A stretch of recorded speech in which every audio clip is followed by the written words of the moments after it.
নমস্কার। মুক্ত কণ্ঠ আপনার কথা নিয়ে আমি আশিস ঘোষ। আচ্ছা, একটা প্রশ্ন জাগছে মনে। এত কিছু প্রকাশ পাচ্ছে, এত কিছু সংবাদ মাধ্যমে আসছে, এত কিছু তদন্তের পরেও মমতা বন্দ্যোপাধ্যায় এবং অভিষেক বন্দ্যোপাধ্যায়কে কেন জেলে নেওয়া হচ্ছে না? এটা সাধারণ মানুষ জানতে চাইছে। কারণ এই যে ব্যাপক হারে দুর্নীতি হয়েছে, পাহাড় প্রমাণ দুর্নীতি, তার এত কিছু প্রকাশিত হওয়ার পরেও এদের কেন অ্যারেস্ট করা হচ্ছে না? আপনার মনে কি এই প্রশ্ন একবারও জেগেছে? আপনি কি একবারও ভেবেছেন এর পেছনে কি? কেন এখনো এদের ধরা হচ্ছে না? চুনোপুটিদের ধরা হচ্ছে, তাদের জেলে ভরা হচ্ছে, বড় বড় মন্তব্য করা হচ্ছে, অনেক কিছু বলা হচ্ছে, দেখানো হচ্ছে, শোনানো হচ্ছে, অথচ আসল যে মাথা সেই মমতা বন্দ্যোপাধ্যায় এবং অভিষেক বন্দ্যোপাধ্যায়, এদের অ্যারেস্ট করা হচ্ছে না। দায়ের করে জিরো এফআইআর যাকে বলা যেতে পারে, এবং সেটি পরবর্তীতে 7 তারিখে হেয়ার স্ট্রিট থানায় স্থানান্তরিত হয়। মূলত অভিযোগ ছিল যে নির্বাচনের আগে 9 মার্চ প্রাক্তন মুখ্যমন্ত্রী মমতা বন্দ্যোপাধ্যায় একটি জনসভা থেকে সাম্প্রদায়িক উস্কানিমূলক মন্তব্য করে, যাতে সাম্প্রদায়িকতা নষ্ট হতে পারে এবং জনগণের মধ্যে একটা বিভেদ সৃষ্টি হতে পারে। এই ধরনের অভিযোগ তিনি লিখিত আকারে জমা করেন এবং তারপরেই গত চলতি মাসের 7 তারিখে হেয়ার স্ট্রিট থানায় রুজু করে পুলিশ। এবং যে বিষয়টি জানা যায় যে 3টি সেকশনে এখানে মামলা রুজু করা হয়েছে। একটি উস্কানিমূলক মন্তব্য, হুমকি দেওয়া এবং আরো একটি সাম্প্রদায়িকতা নষ্ট করার চেষ্টা। মূলত এই 3টি ধারায় কিন্তু ইতিমধ্যে মামলা রুজু করে গোটা বিষয়টি তদন্ত করে দেখছে হেয়ার স্ট্রিট থানার পুলিশ। এবং যে বক্তব্যকে ঘিরে এই অভিযোগ দায়ের করা হয়েছে, সেই বক্তব্যের যে ভিডিও ফুটেজ, সেই ভিডিও ফুটেজও কিন্তু ইতিমধ্যে খতিয়ে দেখা হচ্ছে হেয়ার স্ট্রিট থানার পুলিশের তরফ থেকে। আপনারা কেন কথা বলবেন बीजेपी प्रचारेर জন্য? क्यों बोलते हैं कि हम मुस्लिम लोगों को लेके आया? अगर कोई लेके आया तो आजादी का टाइम में गांधी जी को क्वेश्चन कीजिए, नेहरू जी के क्वेश्चन कीजिए, राजेंद्र प्रसाद को क्वेश्चन कीजिए, अम्बेडकर को क्वेश्चन कीजिए। आपको तो जन्म ही नहीं दिया था। আমরা আছি বলে না আপনারা সবাই ভালো আছেন। আর যদি আমরা না থাকি, কোনোদিন সেরকম আসে 1 সেকেন্ড লাগবে। একটা কমিউনিটি যখন জোট বাঁধে না, ঘিরে ফেললে 1 সেকেন্ডে দেবে একদম 12টা বাজিয়ে। যদি নিজেদের 13টা বাজাতে না চান, বিজেপির অপপ্রচারে কেউ ভুল বুঝবেন না। অনেক আগেই এফআইআর হওয়া উচিত ছিল, যখন তিনি নিজে সরকারে ছিলেন এবং অনেক ভারত বিরোধী ও সশস্ত্র বাহিনী বিরোধী কথাবার্তা বলছিলেন এবং মানুষকে উস্কানি দিচ্ছিলেন। আসলে নির্বাচনের আগে একজন মুখ্যমন্ত্রী এবং স্বরাষ্ট্রমন্ত্রী হয়ে মমতা বন্দ্যোপাধ্যায় যেভাবে মানুষকে উস্কেছিলেন এবং সহিংস হওয়ার মদত দিয়েছিলেন, তা কোনোভাবেই গ্রহণযোগ্য নয়। তার বিরুদ্ধে খুব কঠোর ব্যবস্থা নেওয়া উচিত। মমতা বন্দ্যোপাধ্যায়ের বিরুদ্ধে অনেক আগেই এফআইআর হওয়া উচিত ছিল। वो लोग जब इलेक्शन में जीत के आते हैं, उसके बाद एक शपथ लेते हैं, तो उसमें उन लोग जो शपथ लेते हैं, उसमें बोला गया है कि वो लोग जो हम लोगों का जो समाज में जो इंसान है, इन लोगों का हित में काम करेंगे। लेकिन अभिषेक बनर्जी जो स्टेटमेंट दिया है वो अनकॉन्स्टिट्यूशनल है और ये वन टाइप ऑफ क्राइम है। तो हम लोग इसको चैलेंज किया है, साइबर क्राइम में हम लोग रिपोर्ट किया है, एफआईआर हो गया, आज एविडेंस हो रहा है, तो उसके ऊपर ही हम लोग कंप्लेन किया है। अभिषेक बनर्जी पर कंप्लेन किया, और भी तो बहुत सारे लोग कंप्लेन करें। क्या बोले थे अभिषेक बनर्जी को जो आपने कंप्लेन किया? देखिए, अभिषेक बनर्जी के अगेंस्ट में हमने कंप्लेन इसलिए किया क्योंकि वो public, high level public figure है वेस्ट बंगाल का इस टाइम पे। उसने वो जो बोला है कि 4 तारीख इलेक्शन का रिजल्ट निकले के बाद वो डीजे बजाएंगे, रविंद्र संगीत के साथ डीजे बजाएंगे। वो उसने बोला है कि अमित शाह जो होम मिनिस्टर है, हम लोग का रेस्पेक्टेड होम मिनिस्टर, वो 4 तारीख के बाद उनको देख लेंगे। ये कोई पॉलिटिशियन का लैंग्वेज नहीं है, ये एक गुंडा का लैंग्वेज है। तो मैंने उनके ऊपर कंप्लेन किया, ये बात सही है। लेकिन कोई भी पॉलिटिशियन, कोई भी लीडर का कोई हक नहीं है कि ऐसा कोई बात आप बोल सकते हैं, क्योंकि ये लॉ आपको नहीं परमिट करते हैं कि आप कुछ बोले ऐसा। तो अभी आप क्या करेंगे? अभी आप आए हैं, अभी एविडेंस होगा, मुझे बोला गया है कि यस्टरडे को एफआईआर हुआ है, आज एविडेंस है और कुछ इंट्रोडक्शन है, वो हम लोग हमें इसलिए हमको बुलाया। तो आप अभी चाहते অভিষেক ভাই 22 October 2024 special secretary director of culture থেকে এই চিঠি পাঠানো হচ্ছে। পেছনে আছে বৃহৎ কাহিনী, সে কাহিনীটা আপনাদের কাছে বলবো আজকের এই প্রতিবেদনে। সেই কাহিনীটা আমি আপনাদের কাছে বলবো, যেটা একটু বাংলার। তিনি কি বলছেন বা কি অভিযোগ তার শুনুন। এটা পাচন্দি বাস স্ট্যান্ড সংলগ্ন জায়গা এখানে আছে, পাচন্দি বাস স্ট্যান্ড। আমরা ঘন্টা 2-3 আগে খবর পাই এই তৃণমূলের পার্টি অফিসে বহু কিছু মাল অবৈধভাবে এখানে লুকানো আছে। তো সেই খবর পেয়ে আমরা আসি, স্থানীয় বাসিন্দাদের নেতৃত্বে আমরা এসে দেখি এখানে পুরো তিপ্পল এখানে পাওয়া গেছে, প্রচুর তিপ্পল আপনারা দেখেছেন, সারি সারি তিপ্পল এখানে আছে, ব্ল্যাঙ্কেট, এছাড়া এর সাথে আরো অনেক কিছু মাল এসি থেকে নিয়ে খাট থেকে নিয়ে এখানে অবৈধ কারবার চলতো। রাতে লোকজন এখানে আনাগোনা করতো। আমরা দোতলায় গিয়ে দেখলাম সেখানে বিলাসবহুল ভাবে সেখানে বিছানা বিস্তর বিছানো আছে এবং এছাড়া আরো অনেক মানে গুপ্ত সামগ্রী সেখানে পাওয়া গেছে। এই যে তিপ্পল গুলো পাওয়া গেছে, এই যে ব্ল্যাঙ্কেট গুলো পাওয়া গেছে, আমরা ঘরের ভিতরে গিয়ে দেখলাম সেখানেও চারিদিকে বিছানা থরে থরে সাজানো আছে এবং বহু কাগজপত্র কিছু আছে। কয়েকদিন আগে এখানে হয়তো ভাঙচুর চালিয়েছে, আরো জিনিসপত্র যেগুলো ছিল সেগুলো তৃণমূলের লোকজন সেখান থেকে বার করে নিয়ে চলে গেছে, তালা ফালা ভেঙে দিয়ে। যখন আমরা খবর পাই ঘটনাস্থলে ছুটে আসি, দেখতে পাচ্ছি এরকম পুরো অবস্থা হয়ে আছে, এখানে মালপত্র সেখানে থরে থরে সাজানো আছে। তিপ্পল এখানে আরো ঘরে আছে, টিএমসি পার্টি অফিস শেখ শাহনওয়াজের পার্টি অফিস। এটা এই নথিগুলি কিসের সঙ্গে সম্পর্কিত তা নিয়েও শুরু হয়েছে আলোচনা। ঘটনার খবর ছড়িয়ে পড়তেই কেতুগ্রাম থানার পুলিশ ঘটনাস্থলে পৌঁছায় এবং পরিস্থিতি প্রশাসনিক সূত্রে জানা গেছে কেতুগ্রাম 2 নম্বর ব্লকের বিডিও ঘটনাস্থলে যান। এরপর উদ্ধার হওয়া বিভিন্ন সামগ্রী ব্লক অফিসে পাঠানোর নির্দেশ দেওয়া হয়। বিজেপির বুথ সভাপতি কি বলছেন শুনুন। এখানে তৃণমূলের পার্টি অফিস, এখানে শেখ শাহর নেতৃত্বে প্রাক্তন বিধায়ক শেখ শাহর নেতৃত্বে এখানে সমস্ত কিছু অবৈধ কাজ করা হতো এবং বিছানা পলিথিন, তিরপল, ব্ল্যাঙ্কেট সমস্ত যে মজুদ এসি সমস্ত কিছু কাজ এখানে করা হতো। এখানে অবৈধভাবে বহু কিছু সরঞ্জাম রাখা আছে, যেখানে ভেতরে গিয়ে দেখি খাট এবং বিছানা এসি সমস্ত কিছু এখানে রয়েছে। কি হতো এখানে? এখানে পার্টি অফিসে কাজ হতো, কার্যালয়, এটা টিএমসি পার্টি অফিস। এখানে নোংরা কাজ করা, সব রকম ব্যবস্থা আছে। উপরে দেখা গেল খাট বিছানা সমস্ত কিছু মজুদ আছে এখানে।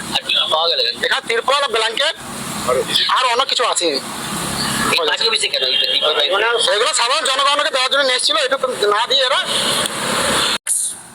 और जीएसटी के नाम पे 6.5 लाख करोड़ रुपया उठा के लेके गया है दिल्ली। आप जान के हैरान होंगे कि पिछले 7 साल में ये केंद्र की सरकार, बीजेपी की सरकार खाली बंगाल से 1 करोड़, 2 करोड़, 5 करोड़, 10 करोड़, 20 करोड़, 50 करोड़, 100 करोड़ नहीं, खाली बंगाल से इनकम टैक्स और जीएसटी के नाम पे 6.5 लाख करोड़ रुपया उठा के लेके गया है दिल्ली। कितना करोड़? 6.5 लाख करोड़ रुपया उठा के दिल्ली लेके गया है। নামে কয়েকশো কোটি টাকার দুর্নীতি ডায়মন্ড হারবার মডেলে, এরকমটাই তো অভিযোগ উঠে আসছে। আজকে অভিজিৎ দাস, বিজেপি নেতা অভিজিৎ দাস ববি, তিনি আনুষ্ঠানিকভাবে অভিযোগ দায়ের করলেন। সেবাশ্রয়, যে সেবাশ্রয় 2 বছর ধরে ডায়মন্ড হারবার মডেলে চালিয়েছিলেন অভিষেক বন্দ্যোপাধ্যায়, সেই সেবাশ্রয়ের বিরুদ্ধে কয়েকশো কোটি টাকার দুর্নীতির অভিযোগ শুধু নয়, প্রতারণার অভিযোগ উঠে আসছে, ক্রাইমের অভিযোগ উঠে আসছে। যেভাবে ও মানুষকে ঢপ্পাজি দিচ্ছে, টুপিবাজি পড়িয়েছে এবং জোর করে ফোর্সফুলি ডায়মন্ডবাসীর মানুষদেরকে ওই সেবাশ্রয় যেতে বাধ্য করেছে। কেন? ভিড় দেখানোর উদ্দেশ্যে মিডিয়ার সামনে হাতুড়ি ডাক্তারদের, হোমিওপ্যাথি স্টুডেন্টদের নিয়ে ও এখানে রুগী দেখিয়েছে। কাদের বিরুদ্ধে নাম? প্রথম নাম অভিষেক বন্দ্যোপাধ্যায়, মানে এফআইআর করার জন্য আর্জি জানানো হয়েছে অভিষেক বন্দ্যোপাধ্যায়ের নামে। এছাড়াও অভিষেক বন্দ্যোপাধ্যায়ের পিএ সুমিত রায়, যাকে খোঁজার জন্য হন্যে হয়ে ঘুরে বেড়াচ্ছে পুলিশ, সেই সুমিত রায়ের নামও আছে। কার নাম আছে? জাহাঙ্গীর খান, নিজেকে পুষ্পা বলে দাবি করেছিলেন যিনি, এখন শ্রীঘরে, সেই জাহাঙ্গীরেরও নাম আছে। গোঘাটের যারা আমার কথা শুনছেন, খানাকুল পুরসুরা, এই 4টে বিধানসভা তৃণমূলকে জেতান, আরামবাগকে আলাদা জেলা তৃণমূল সরকার করবে।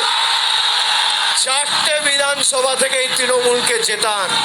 আপনাদের দীর্ঘদিনের দাবি মান্যতা দিয়ে 5 বছরের মধ্যেই প্রতিশ্রুতি পূরণ তৃণমূল করবে।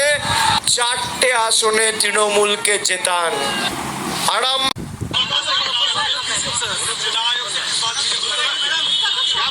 The All India Trinamool Congress had a special session on 22nd of June 2026 at Kolkata. Immediately after the session, we formally gave in writing to the Election Commission of India. We physically met this Election Commissioner in Kolkata, and at that time itself, we had sought an appointment with the Election Commission of India. We are thankful that the ECI's full bench, the CEC and the other election commissioners have today gave us a patient hearing. We have made our points, and once again we thank the Election Commission for hearing us patiently, and we are hopeful that the Election Commission will get back to us very shortly.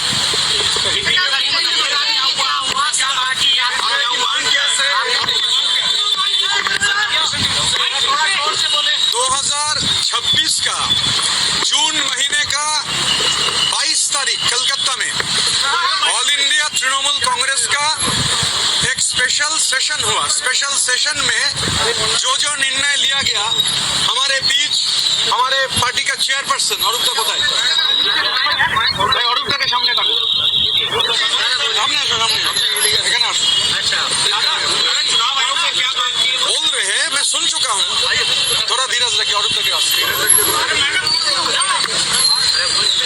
तो 22 तारीख जून महीने में कलकत्ता में जो हमारा delegate session हुआ, उस delegate session से all India Trinamool Congress committee, national working committee चुने गए, और Arup Roy, veteran politician, multiple times MLA and former minister, cabinet minister, उनको पार्टी का चेयरपर्सन चुना गया। तो जैसे ही हमारा ये डेलीगेट सेशन हुआ, स्पेशल सेशन, हम প্রশাসনিক অনুমতি নিয়ে যখন দড়ি টানাটানি চলছে, তারই মধ্যে তৃণমূলের 21শে জুলাই সভা নিয়ে আদালত অবমাননার অভিযোগ তুলে সম্প্রতি হাইকোর্টে একটি মামলা হয়। তাতে উল্লেখ করা হয় 2018 সালে কলকাতার কোনো বড় বা প্রধান রাস্তা সভার জন্য সম্পূর্ণ বন্ধ করা যাবে না বলে নির্দেশ দিয়েছিল কলকাতা হাইকোর্ট। মামলাকারীর অভিযোগ, সেই নির্দেশ অমান্য করে 2025 সালেও শহীদ দিবসে সভা করে তৎকালীন শাসক দল। এ নিয়ে মমতা বন্দ্যোপাধ্যায় ও অভিষেক বন্দ্যোপাধ্যায়ের বিরুদ্ধে নোটিশ জারির নির্দেশ দিয়েছে আদালত।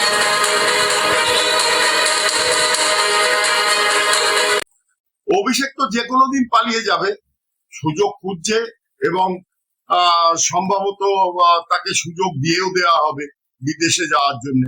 যে তার শালীকে অনেকদিন আগেই বিদেশে পাচার করে দিয়েছে, তার স্ত্রী এবং সন্তান তারাও দীর্ঘদিন জনচক্ষুর অন্তরালে, তারাও হয়তো বিদেশে চলে গেছে। তার বিদেশে লক্ষ লক্ষ কোটি টাকা রয়েছে, যেখানে ফিরহাদ হাকিমের মেয়ের 30টা হোটেল থাকতে পারে দুবাইতে। তো চিন্তা করুন অভিষেক বন্দ্যোপাধ্যায়, মমতা বন্দ্যোপাধ্যায়ের কত সম্পত্তি বিদেশে তারা এতদিনে তৈরি করে রেখেছে।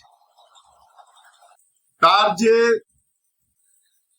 ভানুয়াতুতে যে শোনা যাচ্ছে দ্বীপ কিনেছে, সে দিব্যি সেই দ্বীপে রাজার হালে বসবাস করবে, এটাই স্বাভাবিক। এরকম সেই দিনই আসছে, কারণ এখনো তাদের উপরে হাত পড়েনি, এমনকি তাদের বেআইনি সম্পত্তি গুলো ভাঙা হয়নি। অনেক নোটিশ হচ্ছে, অনেক কিছু হচ্ছে, সে গা জোয়ারি করছে এখনো, আমি কণ্ঠস্বর দেব না। কই, অন্যদের ক্ষেত্রে যখন এত কড়া আইন, এদের ক্ষেত্রে নয় কেন? প্রশ্ন কি আপনার মনেও জাগছে না? নিশ্চয়ই জাগছে। আপনিও একবার ভাবুন, এর পেছনে অন্য কিছু নেই তো? প্রশ্ন আসতেই পারে। যেভাবেই হোক, আমরা চাই যখন আইনের শাসন এই রাজ্যে লাগু হয়েছে তখন আইনের আওতায় এদের আনা হোক। আজকে দেখছি তৃণমূলের খণ্ড খণ্ডর মধ্যে কোন খণ্ড এ চাইছে, কোন খণ্ড তা চাইছে, কোন খণ্ড যাচ্ছে নির্বাচন কমিশনের কাছে, তারা কি করছে তাই নিয়ে সংবাদ হচ্ছে। অথচ মমতা বন্দ্যোপাধ্যায় এবং অভিষেক বন্দ্যোপাধ্যায়কে নিয়ে কোনো সংবাদ নেই কেন? তাদের বিরুদ্ধে কোনো ব্যবস্থা নেওয়া হচ্ছে না কেন? এটা একটা প্রশ্ন রইল আপনাদের কাছে। আপনারা ভাবুন, তারপরে দেখা যাবে কি হয়। দেখুন কিছু নমুনা।